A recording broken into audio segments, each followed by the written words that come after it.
Viewers আসসালামু আলাইকুম। Welcome to English easy solution. English easy সলিউশনের পক্ষ থেকে আপনাদের সবাইকে জানাচ্ছি আন্তরিক ধন্যবাদ। আপনারা যারা আমার সাথে আছেন, আমার চ্যানেলটি সাবস্ক্রাইব করে আমার চ্যানেলটির সাথে আছেন, তাদের সবাইকে আন্তরিক ধন্যবাদ। রীতিমতোই আপনাদের সামনে আমি আবারও একটি নতুন বিষয় নিয়ে, নতুন টপিকস নিয়ে হাজির হয়েছি। আজকের টপিক্সটা সম্পূর্ণ ভিন্ন। যে টপিক্সটি একটু আমি মনে করি একটু ভিন্ন, যদিও এই চ্যানেলটি হলো ইংলিশ ইজি সলিউশন, ইংরেজি সহজ সমাধান যে কোনো বিষয়। তো আজকে আমরা বাংলা টু ইংলিশ, অর্থাৎ বাংলার সাথে ইংলিশের সম্পর্ক আছে এরকম একটি টপিক্স নিয়ে আলোচনা করব। যে টপিক্সটা এমন, বাংলা শব্দ, বাংলা ভাওয়ালস, কনসোনেন্ট, এই শব্দগুলো স্বরবর্ণ ব্যঞ্জনবর্ণ, অর্থাৎ আমরা জেনে থাকি স্বর, স্বরেয়া, ক, খ, এগুলো আমাদের ছোটকালের পড়া, যে পড়াগুলা আমরা ছোটকালে পড়ে আসছি। কিন্তু এই শব্দগুলোর কোন বাংলা ব্যঞ্জনবর্ণ স্বরবর্ণের জন্য কোন ক্ষেত্রে ইংরেজি কোন আলফাবেটটা ইউজ হবে, কোন আলফাবেটগুলো ইউজ হবে, আমরা সেই জিনিসগুলো আজকে এই ক্লাসের মাধ্যমে জানতে চেষ্টা করব। যে তখন আমরা এই জিনিসগুলো আশা করি জানলে আমাদের ইংরেজির নাম, অনেক ক্ষেত্রে নাম বানানোর ক্ষেত্রে প্রবলেম হয়, ইংরেজির নাম বানানোর ক্ষেত্রে বা ইংরেজির বিভিন্ন ক্ষেত্রে, আই থিঙ্ক বিভিন্ন ক্ষেত্রে এটা অনেক বেশি কাজে লাগবে এবং এটা খুবই গুরুত্বপূর্ণ। বাংলা শব্দের সঠিক উচ্চারণ এবং সাথে ইংরেজি কোন ওয়ার্ডটি কোন বাংলা বাক্যের জন্য কোনটি ব্যবহৃত হবে, আজকে আমি সেই ভিডিওটি আপনাদের সামনে উপস্থাপন করতেছি। ওকে ডিয়ার লিসেনার্স আর ভিউয়ার্স, আপনারা যারা আমার এই চ্যানেলটি বা আমার এই ভিডিওটি দেখতেছেন, দয়া করে আপনারা আমার ভিডিওটিকে এখন যদি সাবস্ক্রাইব না করে থাকেন, এখনই দয়া করে আপনারা আপনাদের ইউটিউব চ্যানেল থেকে আমার ইংলিশ ইজি সলিউশন চ্যানেলটি সার্চ করে সাবস্ক্রাইব করুন এবং পাশে থাকা বেল বাটন অথবা আইকন বাটনটি প্রেস করে অল সিলেক্ট করে দেন, যাতে পরবর্তীতে আমার আরও ভালো ভালো ভিডিও, আরও ভালো ক্লাস আপনারা দেখতে পান। সেই জন্যে আপনারা আমার সাথে থাকুন। Thanks for subscribing. প্রত্যেককে ধন্যবাদ যারা আমার চ্যানেলটি সাবস্ক্রাইব করেছেন। ওকে, আজকের বিষয় নিয়ে আলোচনা শুরু করা যাক। আপনারা সবাই দেখতে পাচ্ছেন এখানে কিছু বাউল শব্দ, ভাওয়ালস, স্বরবর্ণ লেখা আছে, যেগুলো আমরা জানি। স্বর, স্বরেয়া, রস্যি, দীর্ঘি, এই শব্দগুলোর কোন শব্দের ক্ষেত্রে কোন ইংরেজি ওয়ার্ডটা ব্যবহার হবে আমরা সেটাই দেখব। যেমন সর্বপ্রথম আছে স্বর। এখানে স্বর ও শব্দটির ক্ষেত্রে প্রতিবর্ণ হিসাবে, ইংরেজির প্রতিবর্ণ হিসাবে ব্যবহার হবে এরকম একটি সিম্বল, যেটা অ সাউন্ড মিন করে, যেটা আমাদের ইংলিশ আইপিএ, ইন্টারন্যাশনাল ফনেটিক অ্যালফাবেটের একটা সিম্বল। এই সিম্বলটি দেন আমরা দেখতে পাচ্ছি ও, তারপর আমরা দেখতে পাচ্ছি আ, অর্থাৎ এই সাউন্ডটি, তিনটি সাউন্ড এই স্বর ও বাংলা শব্দের জন্য ব্যবহৃত হয়ে থাকে। তারপর আমরা দেখতে পাচ্ছি স্বরেয়া, এই স্বরেয়ার জন্য শুধুমাত্র ইংরেজি এ। তারপর আমরা দেখতে পাচ্ছি রস্বই, যেটার জন্য শুধুমাত্র আমাদের ব্যবহৃত হয় ইংলিশ অ্যালফাবেটের আই, রস্বই। এটা সঠিক উচ্চারণটা উপরে বানানটা লেখা আছে। তারপর আমরা দেখতে পাচ্ছি দীর্ঘ ই, অর্থাৎ দীর্ঘ ইর জন্য সেম ইংরেজির আই শব্দটি ব্যবহৃত হয়। তারপর রস্য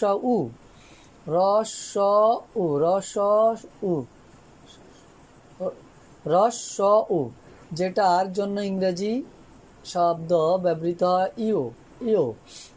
তারপর আমরা দেখতে পাচ্ছি দীর্ঘ উ।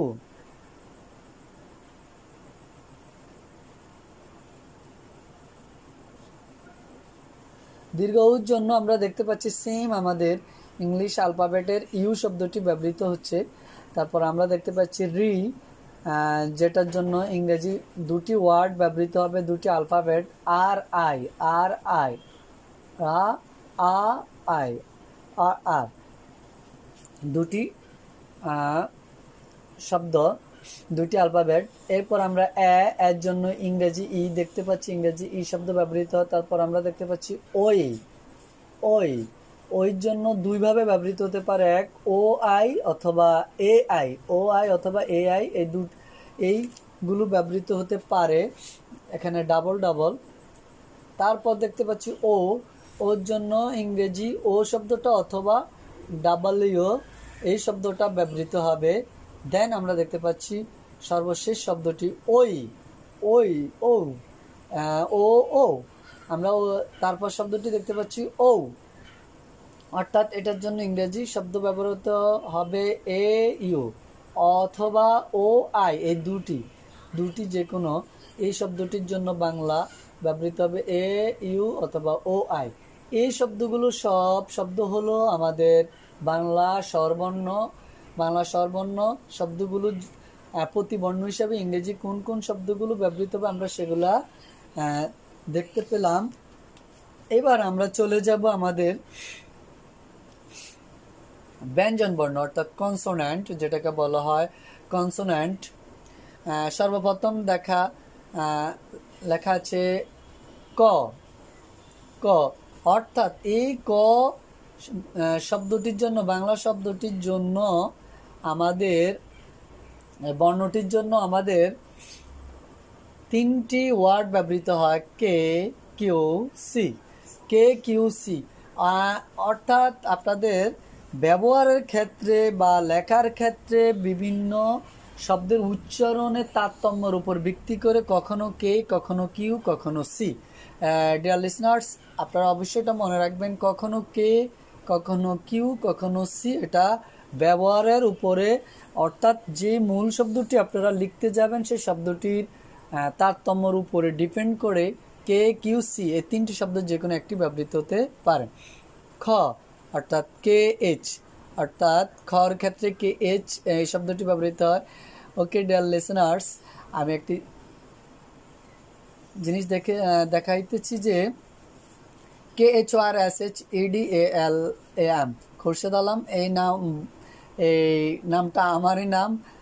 অর্থাৎ এখানে খোরশেদ আলম ফেসবুক সংকেত আছে, খোরশেদ আলম আমার ফেসবুক আইডি খোরশেদ আলম। অর্থাৎ এখানে খোরশেদের KH অর্থাৎ খ আমার প্রথম নামের প্রথম অক্ষর খ, আর ইংরেজিতে খর জন্য KH উচ্চারিত হয়েছে। অর্থাৎ আমি এভাবে লিখে থাকি, ঠিক এখানে যে খর জন্য KH, ঠিক এখানে সে KHই ব্যবহৃত হয়েছে। অর্থাৎ একটি উদাহরণ হিসাবে আমি তুলে ধরলাম আপনাদের সামনে। দেন গ, যেটার জন্য ইংরেজি শব্দ হয় জি। তারপর ঘ, যেটার জন্য ইংরেজি দুটি শব্দ GH, দুটি বর্ণ GH, দুটি অ্যালফাবেট। তারপর উ, এই শব্দটি এই শব্দটির জন্য বাংলা এই বর্ণটির জন্য NG অথবা N, যে কোনোভাবে শব্দের উপর কোনো শব্দের উপর ভিত্তি করে, ব্যবহারের উপর ভিত্তি করে যে কোনো একটি ব্যবহৃত হবে হয় NG, আর না হলে N। তারপর আমরা দেখতে পাচ্ছি বাংলা চ, ইংরেজিতে হলো C অথবা CH। বাংলা ছ, CHH অথবা S, CHH অথবা S। তারপর আমরা দেখতে পাচ্ছি বর্গজ, এই শব্দটির বাংলা সঠিক উচ্চারণ হলো বর্গজ। অর্থাৎ এই বর্গজের জন্য ইংরেজি শব্দ ব্যবহৃত হয়ে থাকে জে অথবা জেড। ডিয়ার লিসনার্স, আরেকটি জিনিস আপনাদেরকে বলে রাখি, এই শব্দগুলো বাংলা আমরা যখন ইংরেজিতে লিখতে যাই অব্র কিবোর্ডে, তখন কিন্তু এই শব্দগুলো আমাদেরকে অনেক হেল্প করবে। আমরা বাংলা টু ইংলিশ লিখতে গেলে বা ইংলিশ টু বাংলা লিখতে গেলে আমাদের খুব সহজে কাজ করবে এই শব্দগুলো। যখন আমরা কের জন্য, কর জন্য কে বা কিউ বা সি আমরা বানানের উপর ডিপেন্ড করে ব্যবহার করব, তখন আমাদের বানানটা লিখতে খুবই সহজ হবে আশা করি। তারপর ঝ, এটা হলো বর্গজ জ, এরপরে ঝ, যেটা জন্য ইংরেজি আলফাবেট হবে জে এইচ, জে এইচ, দুটি শব্দ জে এইচ। এরপরের শব্দটি হলো ইয়, ইয়, যেটার ইংরেজি হবে এন অথবা ওয়াই, এন অথবা ওয়াই। তারপর টি, যেটার জন্য ইংরেজিতে ব্যবহার হবে টি। এরপরে ঠ, ট, ঠ, ঠ শব্দটি যেটার জন্য ব্যবহৃত হবে টি এইচ, ঠ, টি এইচ, ঠ। তারপর ড, যেটার জন্য অনলি ডি, ডি ওয়ার্ডটি ব্যবহৃত হবে, ডি আলফাবেটটি। তারপর মূর্ধন্য, মূর্ধন্য বাংলা, এর জন্য ইংরেজি ব্যবহার হবে এন। তারপর ত, তর জন্য ব্যবহার হবে টি। থ, থর জন্য ব্যবহার হবে টি এইচ। দ, দর জন্য ব্যবহার হবে ডি। ধ, ধর জন্য ব্যবহার হবে ডিএইচ, ডিএইচ। তারপর দন্তন্য, দন্তন্যর জন্য ব্যবহার হবে এন, দন্তন্যর জন্য এন, মূর্ধন্যর জন্য এন। এরপরে পি, প, পর জন্য পি, প শব্দ সাউন্ডের জন্য, প বাংলার সাউন্ডের জন্য ইংরেজি সাউন্ডটি হবে পি। এরপর প, ফ, ফর জন্য পিএইচ অথবা এফ, বড় প, আমরা যেটাকে বড় প বলে থাকি, অর্থাৎ এই পর জন্য আমাদের পিএইচ অথবা এফ। তারপর হবে ব, বর জন্য বি। তারপর ভ, ভর জন্য বিএইচ অথবা ভি, অথবা ভি, বিএইচ অথবা ভি। তারপর ম, মর জন্য এম, মর জন্য ইংরেজি আলফাবেটটা হবে এম। এরপরে যে শব্দটি বাংলা শব্দ দেখতে পাচ্ছি আমরা, যে বর্ণটি, এটা সঠিক উচ্চারণ হলো অন্তস্তজ, অন্তস্তজ।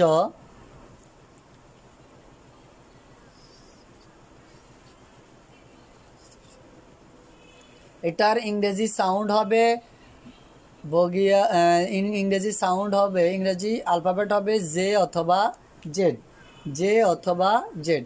তারপর বয় বিন্দু র, এই র শব্দটির সঠিক উচ্চারণ বয় বিন্দু র, এই শব্দটির জন্য আমাদের ইংরেজি বর্ণমালা ব্যবহার হবে, অর্থাৎ আলফাবেট আর। তারপর ল, লর জন্য এল, ইংরেজির এল ব্যবহার হবে। তালব্য, তালব্বা, তা লব্য, এই শব্দটির জন্য ব্যবহার হবে এস এইচ, ইংরেজি এস এইচ শব্দটি, ইংরেজি এস এইচ আলফাবেট ব্যবহার হবে। তারপর মূর্ধন্য স, মূর্ধন্য স, মূর্ধন্য স, এই যে এটাতে আমরা অনেকে উচ্চারণ করে থাকি হেডকাটা মদিনা স, আসলে সেটা ভুল উচ্চারণ। মূর্ধন্য স, এই শব্দটির সঠিক উচ্চারণ, যেটার জন্য ইংরেজি আলফাবেট ব্যবহার হবে এস এইচ, এস এইচ। তারপর দন্তস্ব, দন্তস্ব, এর জন্য শুধু ব্যবহার হবে ইংরেজি এস, এস। তারপর হলো হ, হর জন্য শুধু ব্যবহার হবে এইচ, ইংরেজি আলফাবেট এইচ।